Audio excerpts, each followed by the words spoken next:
Wikileaks, of course, the media organizations released more classified CIA documents. Miri, the documents reveal the agency's spying capabilities. What kind of impact is that going to have on the intelligence community here?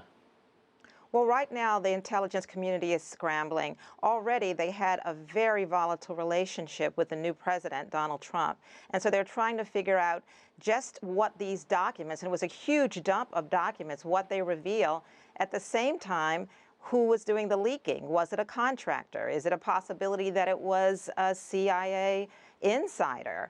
So we have this dump of documents, and Julian Assange is saying that there are all these secrets in it, and they're trying to figure out just what has been compromised. They're going through it, the press is going through it, and in the meantime, you have Donald Trump, who said during the campaign famously that he loved Wikileaks, is now basically trying to parse it and saying, well, now they're revealing secrets, so that's not good. During the campaign, they were just looking inside the Democratic National Committee. So right now, the intelligence community is on very thin ice. They're feeling the pressure from the public, from the president, and so right now it's volatile.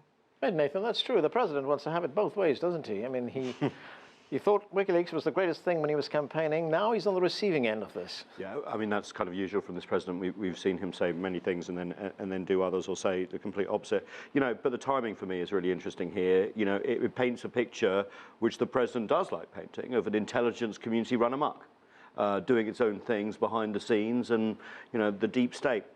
I though, and you know, it's not often we defend the CIA here on this show, but you know, I've read a lot about it and read some of the documents, and if you look deeper into it, you know, all this talk about using Samsung TVs to spy on you and stuff like that, I mean, it's interesting, but what's really interesting from some of these documents is the lengths software companies now have gone to with these apps that you have on your phone to actually stop people like the CIA or anyone else around the world getting in, and we've come a long, long way. So actually, unless they actually tack into your whole phone, it's very difficult. So that's a bit of good news, right?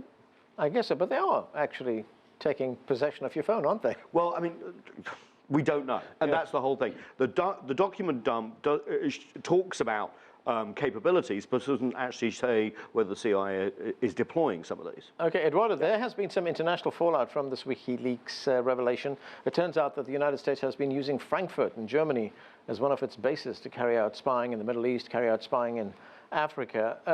How does this affect the world's view of the U.S. when we find out that the U.S. is literally spying on everybody? Well, we went through this before, of course, when it was discovered that the National Security Agency was tapping Angela Merkel's phone, etc. I think that Europeans are they just don't know what to make of what is happening in Washington, and they are extremely nervous about what they see.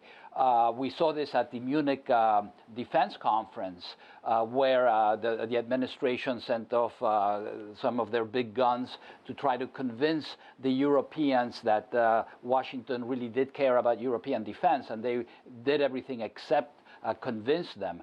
So it seems like, looking at it from Europe, I think European politicians are looking at the United States as a rudderless boat. You just don't know where it's going, switching direction at all moments on all subjects, whether it's China, the one China policy, whether it's support for NATO or whatever.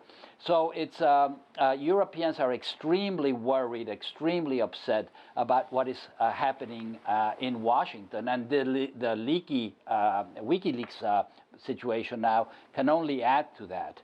The Europeans are not happy when their territory is being used to spy, and this is happening constantly, or even to have secret prisons, etc.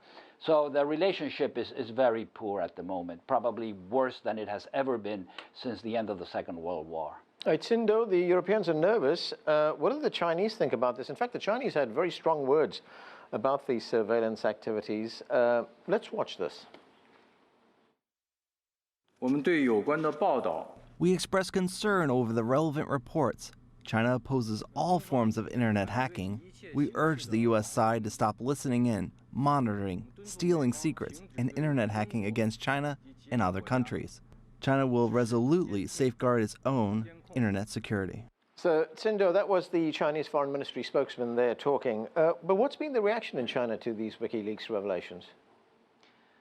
Well, it just again remind everybody here in China, including the government and the public, the U.S. is running a global network of surveillance. You know, from 2013 Snowden revolution, we know Chinese universities like Tsinghua University and Hong Kong Chinese universities were invaded. And also, you know, you have headquarters of the Huawei technology company invaded too. And so, you know, it gives China, the people and the government, probably more reason to be aware about protecting their own national secret. So again, you do whatever you can to protect yourself from being hacked by the U.S. basically government agency here. Okay, Mary, I want to get on to the travel ban. I think if yeah, go ahead, quickly. Just very quickly, I think that there's a great deal of hypocrisy, though.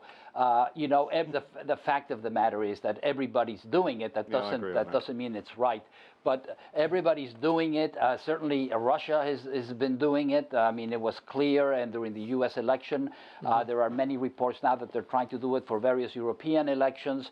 And so, you know, when somebody gets caught, then everybody is outraged about it, but they're doing it too. Yeah. The problem arises when you get caught. Mary, I want to get on to the last subject today, and that is the travel ban. The first ban that Donald Trump imposed, that was challenged in court. Now he's got a new one. In fact, it's already been challenged, the new one right now, by Hawaii. What are the chances that this one could end up in court again? It's going to end up in court. Even the folks who are objecting do believe it'll be a tougher case to make because they've written it in a more exact way and lawyers have looked at it. But look, already you have Democratic attorneys general, not just in Hawaii, but in Washington again, New York State, Massachusetts, and others who are going to be taking it to court. And they also have the statements beforehand of many of the folks close to Trump and in the Trump administration and Trump himself saying they were going to impose a Muslim ban. And so, yeah, it will be in court, and it will be just another case of another policy of the Trump administration getting caught up. Right. Okay. Eduardo, how do the Europeans see this? Because, you know, this travel ban targets refugees, and we know that there are many, many refugees, thousands of refugees trying to get into Europe. Yes, well, the way Europeans look at it is that the migrant problem and the refugee problem that we've seen over the last couple of years, that the origin of these problems goes back to the 2003 United States invasion of Iraq, which Europe was adamantly against, with the notable exception of Tony Blair and Mr. Aznar in Spain. And so the view is we are dealing with this massive migrant and refugee problem because of you, because of American policy, and on top of that, now you refuse to pay the consequences and you refuse to accept your fair share of refugees and asylum seekers. That's how Europe is looking at it. Okay, I want to talk about the next big story. Paying for. Yeah, I want to talk about the next big story. We've only got 20 seconds for this. Qinduo, let me start with you. What's the next big story? Excuse me? The next big story, what is that coming up? Coming up from? From China Radio.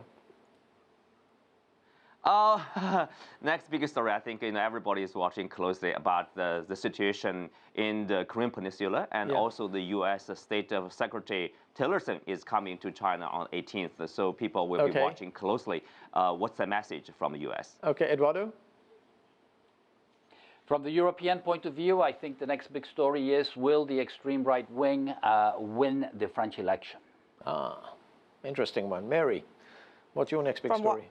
Well, in Washington, you have people looking at what's going to happen with the new health law, with the travel ban, and also all of these stories that Trump has put out, like accusing our president, the former president, of bugging him, that have no resolution. Right. I think the next big story, which you haven't heard yet, is the meeting between President Trump and President Xi Jinping. There's rumors about April. That would be a very difficult diplomatic timetable to pull off, especially the deployment of THAAD and everything like that. That would be a very interesting time. Let's see. Okay, thanks to all of you for being with us.